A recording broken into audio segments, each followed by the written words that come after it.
Hello viewers, welcome to Suman TV. నేను జ్యోతి. So first of all ఒక ఇల్లు తీసుకోవాలన్నా, ప్లాట్ తీసుకోవాలన్నా ప్రస్తుతం మనం ఫస్ట్ చూసేది మార్కెట్ ఎట్లా ఉంది. ఒకవేళ సేల్ చేయాలనుకుంటే ఇది అసలు కరెక్ట్ సిచ్యువేషనా కాదా, ప్రెజెంట్ అసలు రియల్ ఎస్టేట్ ఎట్లా ఉంది అని చాలా రకాల డౌట్స్ వస్తూ ఉంటాయి. సో ఇవాళ నేను స్పెషల్గా ఓన్లీ ల్యాండ్స్ గురించే, ఎక్కడ ఇల్లు తీసుకోవాలి దాని గురించి కాకుండా ప్రెజెంట్ అసలు మార్కెట్ ఎలా ఉంది, రియల్ ఎస్టేట్ మార్కెట్ ఎలా ఉంది, ఒకవేళ కొనాలి అనుకునే వాళ్ళకి ఎక్కడ బాగుంటుంది, ఇలాంటి విషయాలన్నిటి గురించి డిస్కస్ చేద్దాం. సో మరి వాటి గురించి చెప్పడానికి మనతో పాటు ఉన్నారు 46 acres MD and CEO Adip Santosh గారు. నమస్తే సార్. నమస్తే. సో మరి వరంగల్ హైవేలో ఎలాంటి ప్రాజెక్ట్స్ ఉన్నాయి, అక్కడ ఎలాంటి డెవలప్మెంట్స్ ఉన్నాయి చెప్తారా?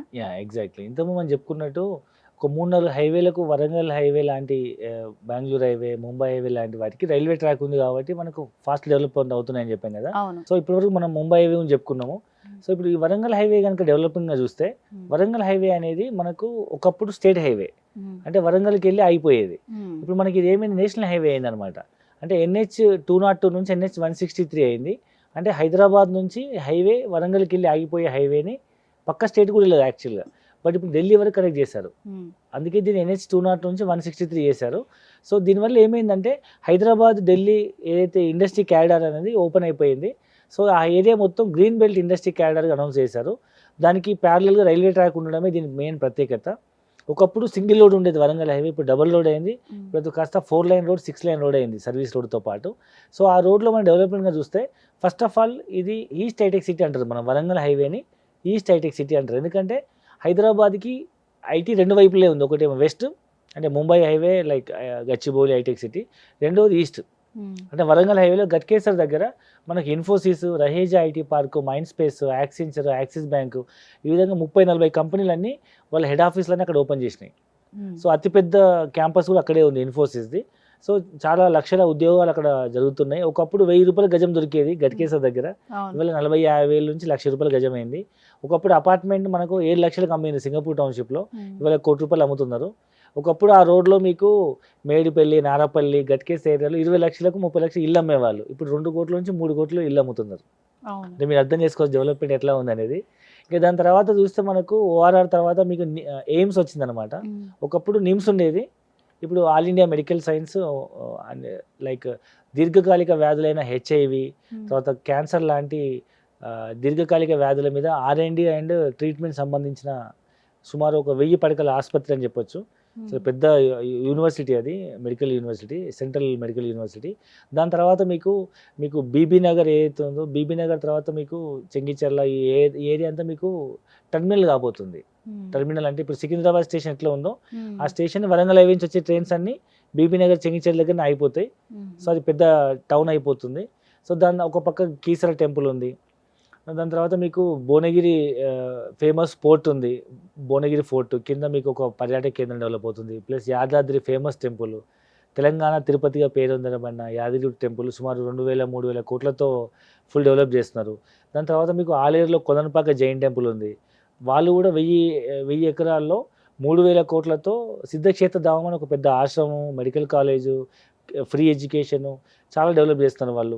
ప్లస్ అక్కడ పెంబర్తిలో కళ్యాణ్ టెక్స్టైల్ పార్క్ 150 ఎకరాల్లో సుమారు 1,00,000 మందికి ఉద్యోగ అవకాశాలు వస్తున్నాయి. ఈ విధంగా Kakatiya textile park, Kalyan textile park, Ganpur, ఈ విధంగా చాలా డెవలప్మెంట్స్ ఉంది. వరంగల్ ఈవెన్ ఎయిర్పోర్ట్ కూడా శాంక్షన్ అయింది. సో ఈ విధంగా చెప్పుకుంటూ పోతే వరంగల్ హైవే అనేది మీకు తెలంగాణకు సెంటర్ పాయింట్ అని చెప్పొచ్చు. అంటే ఇప్పుడు మనం చెప్తున్న ఆలేరు, జనగాము ఈ ఏరియా ఏదైతే ఉందో, తెలంగాణ జియోగ్రఫికల్ మ్యాప్ తీసుకుంటే సెంటర్ పాయింట్ ఏంటంటే మాకు యాదగిరిగుట్ట అండ్ ఆలేరు, జనగామే మీకు సెంటర్ పాయింట్ అవుతుంది. సో మీకు అంటే హైదరాబాద్ అనేది ఒక corner of the Telangana, like Vikarabad కానీ, జహీరాబాద్ కానీ, సో ఇవన్నీ అవుట్స్కట్స్. సో వరంగల్ అనేది సెకండ్ క్యాపిటల్ సిటీ అయ్యే అవకాశం ఉంది. ఎందుకంటే ఇండియా గవర్నమెంట్ హైదరాబాద్ని ఒకవేళ సెకండ్ క్యాపిటల్ సిటీగా అనౌన్స్ చేస్తే తెలంగాణకు సెకండ్ క్యాపిటల్ సిటీ మనకు వరంగల్ అని చెప్పొచ్చు. అందుకే మీరు చూడండి, ఒకప్పుడు హైదరాబాద్ టు వరంగల్ ఎక్కడో ఒక చోట ఒక ఊరు ఉండేది, ఇప్పుడు ఆల్మోస్ట్ ఇంచుమించు మొత్తం కలిసిపోయింది. అంటే హైదరాబాద్ వరంగల్ క్యారిడార్ అనేది మీకు ఇంచుమించు కలిసిపోయినట్టు ఉంది. ఓకే సంతోష్ గారు, ఇప్పుడు యాదగిరి గుట్ట అనగానే మనకి చాలా కమర్షియల్ ప్లేస్ అది.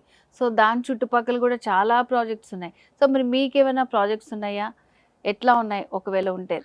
ఎగ్జాక్ట్లీ ఈ మధ్య కాలంలో యాదాద్రి టెంపుల్ దగ్గర రెనోవేషన్ అయిన తర్వాత ఒకప్పుడు టెంపుల్ పైన టెంపుల్తో పాటు కాటేజెస్ కూడా ఉండేవి. ఇప్పుడు అవన్నీ డిమాలిష్ చేయడం వల్ల అసలు అక్కడ కాటేజెస్ లేవు.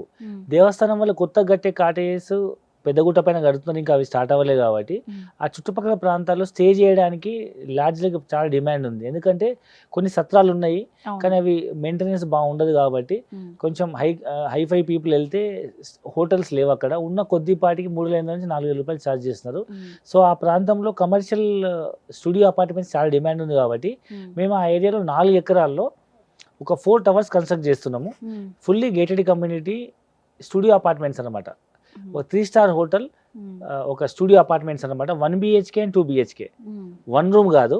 జనరల్గా మనం లాడ్జెస్కి వెళ్తే మనం లాడ్జ్కి వెళ్తే ఒక 500 SFT ఒక రూమ్ ఇస్తారు, ఒక చిన్న రూమ్ ఇస్తారు. 300 SFT నుంచి 500 SFT సింగిల్ రూమ్. బట్ మనం ఏం చేస్తున్నామంటే 1 BHK అందులోనే ఒక హాలు, ఒక బెడ్రూము, ఒక కిచెన్, ఒక అటాచ్ బాత్రూమ్, ఒక కామన్ బాత్రూమ్, ఒక balcony with all furniture, with AC, geyser, furniture, sofa set, beds, ప్రతి ఈవెంట్ టవల్స్ కట్ అన్ని ఎవ్రీథింగ్ మనం కిచెన్ సెటప్తో సహా ఇచ్చి కేవలం 31 lakhs రూపీస్ ఛార్జ్ చేస్తున్నాము. 31 లక్షకి 1 BHK గేటెడ్ కమ్యూనిటీ 3 స్టార్ హోటల్లో స్టూడియో అపార్ట్మెంట్. సేమ్ అదే మాదిరిగా 2 BHK 51 lakhsలో 51 లక్ష ఇన్వెస్ట్మెంట్ చేస్తే ఇంచుమించు 800 SFT మనకు 2 BHK స్టూడియో అపార్ట్మెంట్ 3 స్టార్ హోటల్లో ఇస్తాము. సో ఇది ఒక fully gated community 3 star hotel. మీరు ఒక సింగిల్ ఫ్లాట్ ఓనర్, మీరు ఇన్వెస్ట్మెంట్ చేసి మాకు లీజ్కి ఇస్తే మీరు అనే హోటల్, మేము స్టార్ హోటల్ రన్ చేసి వచ్చిన ఆదాయంలో 50% వరకు మీకు మంత్లీ ఇన్కమ్ ఇస్తాం. సో ఈ రోజు మీకు ప్రాపర్టీ అప్రిషియేట్ అవుతుంది, ప్రాపర్టీ వాల్యూ పెరుగుతుంటుంది. రెండోది మీకు మంత్లీ ఇన్కమ్ వస్తుంది, మీకు ఎలాంటి టెన్షన్ లేదు. సపోజ్ మీరు ఇవాళ రెండో ఇల్లు కొనుక్కుందాం అనుకునే వాళ్ళు, NRIs చాలా మంది హైదరాబాద్లో ఇన్వెస్ట్మెంట్ చేస్తుంటారు. వాళ్ళు ఇల్లు ₹1,00,00,000 పెడితే కానీ ఇల్లు రాదు ఇక్కడ. అండ్ రెంట్కి ఎంత వస్తుంది? 20,000 నుంచి 30,000 రెంట్ వస్తుంది. ₹1,00,00,000 పెడితే 20-30,000 రెంట్ వస్తుంది. మెయింటెనెన్స్ మనమే చేయాలి, టూలెట్ బోర్డులు పెట్టుకోవాలి, అగ్రిమెంట్లు ఇవ్వాలి, లీజ్ అన్ని, ఇవన్నీ చాలా హెడేక్స్ ఉన్నాయి. సో రెండో ప్రాపర్టీ మూడో ప్రాపర్టీ కొనే వాళ్ళకు అది సజెస్టబుల్ కాదు. సో మన ప్రాపర్టీ ఏంటంటే 30 లక్షలకే 1 BHK వస్తుంది, 50 లక్షలకే ఇంచుమించు 2 BHK వస్తుంది. కాబట్టి మనం ఇన్వెస్ట్మెంట్ చేసి లీజ్కి ఇస్తే ప్రతి నెల మనకు 20,000 నుంచి మొదలుకొని 50,000 రెంట్ వస్తుంది. 1 BHK 30,000 వస్తుంది, 2 BHK 40,000 రెంట్ వస్తుంది. సో ఇప్పుడు అది కావాలనుకుంటే మనమే ఉంచుకోవచ్చు కూడానా? లేదు, ఇది ఓన్లీ స్టార్ హోటల్ ఇన్వెస్ట్మెంటే. ఇది అందుకే అన్న సెకండ్ థర్డ్ ప్రాపర్టీ ఇన్వెస్ట్మెంట్ చేసి, లేదా నేను రిటైర్డ్ పర్సన్ని, లేదా ఫ్యూచర్లో రిటైర్మెంట్ అవుతా, బిజినెస్ పర్సన్, ఇప్పుడు నేను మంచి ఇన్కమ్ ఉంది, ఫ్యూచర్లో నాకు పెన్షన్ కావాలి. ఇప్పుడు గవర్నమెంట్ ఎంప్లాయీస్ పెన్షన్ లేదు, బిజినెస్ పీపుల్కి ఒక ఏజ్ వచ్చిన తర్వాత ఇన్కమ్ సోర్స్ ఉండదు, లేదా NRIs ఉన్నారు, వాళ్ళు ఒక స్థాయికి వచ్చిన తర్వాత వాళ్ళు సంపాదించిన డబ్బుల్ని ఇక్కడ ఇన్వెస్ట్మెంట్ చేసి హ్యాపీగా కూర్చొని తినాలనుకునే వాళ్ళకి. సో ఇది ఒక మంచి ఇన్వెస్ట్మెంట్. సో ఇప్పుడు ఎట్లా అండి మరి మంత్లీ అక్కడ మనకి మార్కెట్ ఉంటేనే మీకు వస్తుంది మనీ, అట్లా ఏమన్నా ఉంటుందా అగ్రిమెంట్? లేకపోతే మీరు ఎవ్రీ మంత్ వాళ్ళకి ఇచ్చేస్తూనే ఉంటారా? అయితే ఇప్పుడు మీరు చెప్పండి, ఇప్పుడు ఈ కొత్తగా వరంగల్లో స్వర్ణగిరి టెంపుల్ ఓపెన్ అయింది, ప్లస్ కుందా సత్యనారాయణ కళాధామం అదొకటి ఉంది, మూడోది యాదాద్రి టెంపుల్. ఈ 3 ఫేమస్ టెంపుల్స్ వల్ల ఈవెన్ ఒక టెంపుల్ యాదాద్రి టెంపుల్ దర్శనం చేసుకోవాలంటే మినిమం 5-6 అవర్స్ పడుతుంది. అంత పబ్లిక్ వస్తుందంటే కొన్ని వేల మంది, లక్షల మంది పబ్లిక్ వస్తున్నారు. ఒకప్పుడు యాదగిరిగుట్ట టెంపుల్ సంవత్సర ఆదాయం ₹1,00,00,000 హుండీ ఆదాయం. ఇప్పుడు ప్రతిరోజు ఇంచుమించు యావరేజ్గా వారానికి ₹1,00,00,000 వస్తున్నాయి. అంటే ఎంత పబ్లిక్ వస్తున్నారు, వాళ్ళందరూ ఎక్కడ స్టే చేయడానికి అవకాశం లేదు. అక్కడ మనం 50% ఆక్యుపెన్సీ వస్తుంది అనుకున్నా ఒక 2 BHKకి 20,000 నుంచి 30,000 వస్తుంది.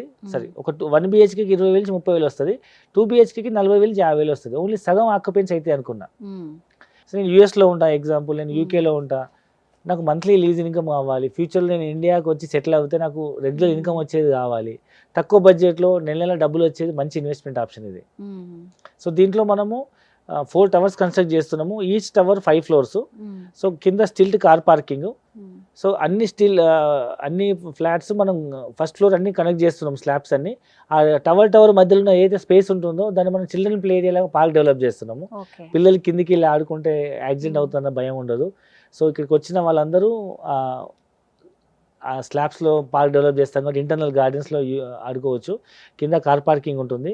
మనం ఒక exclusive 5 floors club house construct చేస్తున్నాము. దాంట్లో బాంకెట్ హాల్స్ ఉంటాయి. యాదగిరిగుట్ట దగ్గర చాలా మంది మ్యారేజ్ చేసుకుంటూ ఉంటారు. సో ఈ బాంకెట్ హాల్ బుక్ చేసుకొని మ్యారేజ్ చేసుకోవచ్చు. వచ్చిన గెస్ట్కి డెస్టినేషన్ వెడ్డింగ్ లాగా వచ్చిన వాళ్ళందరికీ రూమ్స్ బుక్ చేయొచ్చు. అక్కడే ఫుడ్ కోర్ట్స్ ఉంటాయి, అక్కడే మీకు కాఫీ షాప్ ఉంటుంది, ప్లస్ పెద్ద స్విమ్మింగ్ పూల్ సో ఉంటుంది, ఎక్కడికి వెళ్ళకుండా అన్ని ఫెసిలిటీస్ అందులో అక్కడే ఉంటుంది. అండ్ దేవస్థానం కనిపించేంత దూరంలో మన సైట్ ఉంది. మన మన అపార్ట్మెంట్ దగ్గర నిల్చొని చూస్తే గుడి కనిపిస్తుంది.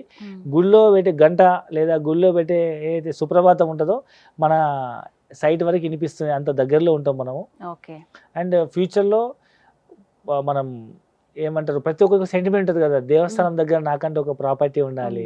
సో ఇప్పుడు ఇన్వెస్ట్ చేసిన వాళ్ళకి ఎంత పర్సంటేజ్ కింద ఇస్తారండి మరి మంత్లీ? వచ్చిన ఆదాయంలో ఇంచుమించు 50% వరకు వాళ్ళకి ఇస్తాము, మిగతాది మనం మెయింటెనెన్స్ కింద తీసేసుకుంటాం, హోటల్ మెయింటైన్ చేసిన వాళ్ళకి.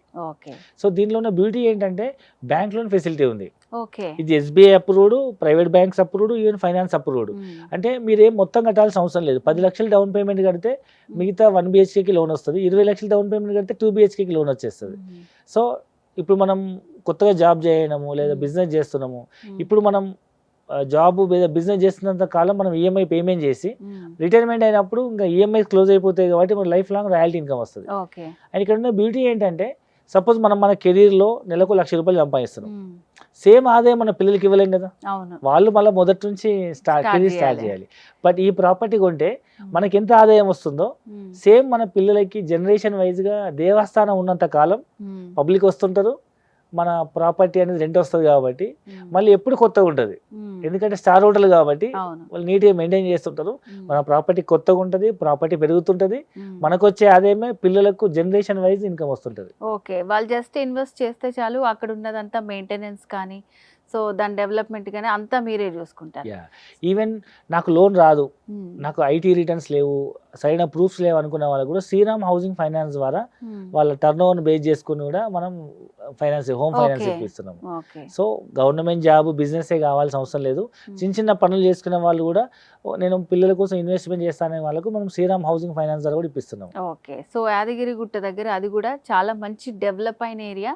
సో అక్కడ మనకి రేపు ఇలా ఉంటుంది అలా ఉండదు అని మాటే లేదు. నిజంగా మీరు చెప్పినట్టు దేవస్థానం ఉన్నంత వరకు ఇదైతే ది బెస్ట్ ప్రాజెక్ట్ అనమాట. ఓకే సంతోష్ గారు, థ్యాంక్ యూ సో మచ్ అండి, మీ ప్రాజెక్ట్ గురించి చాలా బాగా ఎక్స్ప్లెయిన్ చేశారు. సో వ్యూవర్స్ విన్నారు కదండి, 46 acresలో మనకి సామాన్యుల నుంచి హయ్యర్ క్లాసెస్ వాళ్ళ వరకు మనం ఇన్వెస్ట్ చేయాలనుకున్నా లేకపోతే ఫ్యూచర్ ప్రాజెక్ట్ లాగా కూడా ఉపయోగపడుతుంది. చాలా ఆప్షన్స్ ఉన్నాయి. అండ్ దీనికి సంబంధించి మీకు ఏమైనా డీటెయిల్స్ కావాలంటే కూడా స్క్రీన్ మీద కనిపిస్తున్న నెంబర్కి కాల్ చేసి కంప్లీట్ డీటెయిల్స్ తెలుసుకోవచ్చు. సో నెక్స్ట్ ప్రోగ్రాంలో మళ్ళీ మీట్ అవుదాం. Until then this is Jyothi signing of.